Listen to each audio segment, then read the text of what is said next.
Assalamualaikum warahmatullahi wabarakatuh. Perkenalkan, nama saya Sarah Fadila. Saya berasal dari program studi pendidikan sejarah Fakultas Keguruan dan Ilmu Pendidikan Universitas Riau dengan nomor induk mahasiswa 250511000256. Di sini, saya akan mengidentifikasi bangunan yang bersejarah dan bukan bersejarah di situs bersejarah, yaitu Rumah Singgah Tuan Kadi yang berada di tepi Sungai Siak dengan mata kuliah pengantar ilmu sejarah dan dosen pengampu, yaitu Bapak Dr. Ahmal SPD MHU. Selamat menyaksikan ya teman-teman. Saya akan menjelaskan terlebih dahulu mengenai latar belakang dari Rumah Singgah Tuan Kadi yang berada di tepi Sungai Siak. Nah, latar belakang dari Rumah Singgah Tuan Kadi ini berawal dari kedekatan Sultan Siak dengan wilayah Senapelan, kini yang kita kenal yaitu dengan Pekanbaru, yang pernah menjadi ibu kota sementara. Pada rumah ini dulu dibangun pada tahun 1895 oleh saudagar kaya bernama Nurdin Putih, yaitu merupakan mertua dari Tuan Kadi sendiri, untuk digunakan sebagai tempat singgah Sultan Siak ketika berkunjung ke Senapelan, terutama dalam perjalanan ke Tapung. Fungsi awalnya itu sebagai tempat persinggahan Sultan Siak saat tiba di Senapelan melalui Sungai Siak. Sultan akan beristirahat di rumah ini sebelum melanjutkan perjalanan. Pembangunan dan kepemilikannya itu dibangun pada tahun 1895 oleh Haji Nurdin Putih yang menjabat sebagai Tuan Kadi. Tuan Kadi sendiri adalah jabatan yang diberikan oleh Sultan Siak untuk ketua syariat Islam. Lokasinya berada di Jalan Perdagangan, Kampung Bandar, Kecamatan Senapelan di tepi Sungai Siak, berdekatan dengan Jembatan Siak 3. Perkembangan dan renovasinya yaitu pada tanggal 23 Juli 1928. Belanda melakukan renovasi mengganti tiang dan tangga kayu dengan batu dan semen.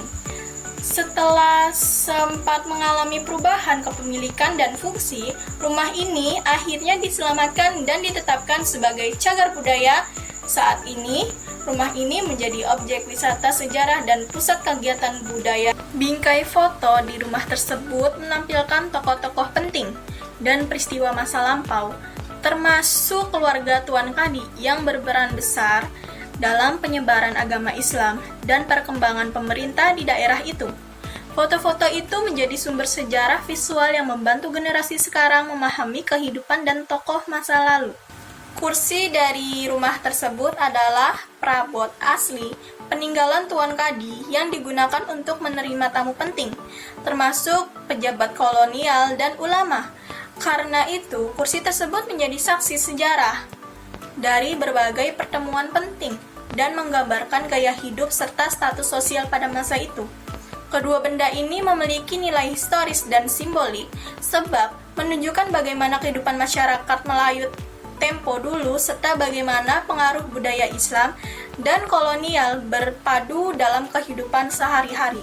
Kayu-kayu serta penahan rumah di singgah Tuan Kadi dianggap bersejarah karena merupakan bagian asli dari bangunan lama yang masih bertahan sejak masa Tuan Kadi hidup. Kayu-kayu itu tidak hanya berfungsi sebagai penopang bangunan, tetapi juga menjadi bukti nyata keterampilan arsitektur tradisi Melayu yang menggunakan bahan alami seperti kayu keras tanpa campuran besi modern. Ada tempat penampungan air yang dibangun bersamaan dengan rumah utama, sehingga menjadi unsur arsitektur bersejarah yang menunjukkan cara hidup masyarakat masa lalu. Pada masa Tuan Kadi, penampungan air digunakan untuk kebutuhan wudhu, mandi, dan kegiatan sehari-hari, mencerminkan tradisi Islam dan kearifan lokal dalam menjaga kebersihan serta pengelolaan air. Selanjutnya itu ada peta. Peta hanyalah benda tambahan, biasanya dipasang belakangan untuk memberikan informasi kepada pengunjung tentang lokasi atau sejarah rumah tersebut. Jadi, peta itu berfungsi sebagai media edukasi, bukan bagian dari peninggalan bersejarah, karena tidak memiliki nilai sejarah langsung. karena peta tersebut tidak menjadi saksi peristiwa masa lalu atau peninggalan asli dari zaman Tuan Kadi. Selanjutnya ada plang.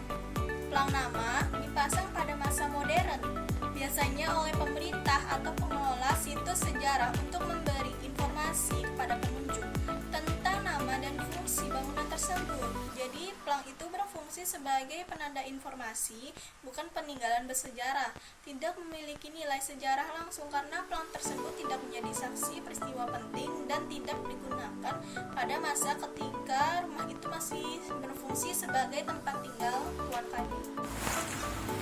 Bagian luar rumah banyak mengalami perubahan seperti jalan setapak, pagar, atau area duduk yang telah diperbarui untuk keperluan wisata, bukan bagian dari desain awal rumah Tuan Kadi, dan tidak memiliki nilai sejarah langsung. Taman dan bagian luar tersebut tidak menjadi saksi peristiwa penting serta tidak digunakan dalam aktivitas Tuan Kadi atau keluarganya pada masa itu. Bahan dan desainnya itu berbeda dari bagian asli rumah, seperti kayu penahan, dinding, atau tempat penampungan air yang memang mencerminkan arsitektur tradisional masa itu. Tiang dan kursi tersebut tidak memiliki nilai sejarah langsung, karena dianggap tidak menjadi saksi peristiwa bersejarah dan tidak digunakan oleh Tuan Kadi atau masyarakat pada masa itu. Benda tersebut sering terbuat dari besi, semen, atau kayu baru, berbeda dengan bahan bangunan yang lama, menunjukkan ciri khas arsitektur tradisional Melayu, sehingga tidak memiliki makna sejarah seperti bagian asli bangunan, misalnya kayu penahan dinding atau tempat penampungan air.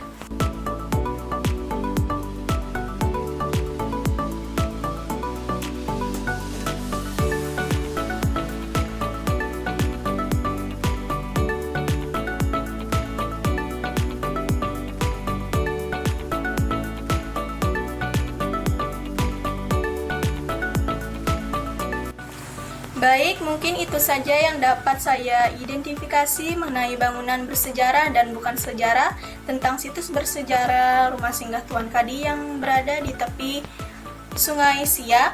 Saya Sarah Fadila, mohon maaf apabila ada kesalahan dalam penyampaian materi saya.